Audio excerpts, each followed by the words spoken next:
Hi everyone, আমি জয়িতা। আর এটা ছিল আমার সিকিম ট্রিপের 4th ডে। এই দিন আমরা প্রথমেই গেছিলাম পেলিংয়ে স্কাইওয়াকে, আর সেখানেই আছে চেংরেজিং স্ট্যাচু, যেটা ওয়েস্ট সিকিমে অবস্থিত। এই স্ট্যাচুটা 137 ফিট উঁচু, যেটা সিকিমের 4th টলেস্ট স্ট্যাচু বলে কনসিডার করা হয়। আর স্কাইওয়াক থেকে বাইরের ভিউটা দেখো কত সুন্দর লাগছে। আর এখানে কন্টিনিউয়াসলি একটা মন্ত্র বাজছিল।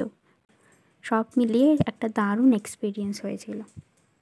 এরপর আমরা গেছিলাম খেচুপেরি লেকে। এখানে বিশেষত প্রচুর মাছ আছে, আর এই লেকের মাছকে আমরা একটু বিস্কিটও খাইয়েছিলাম।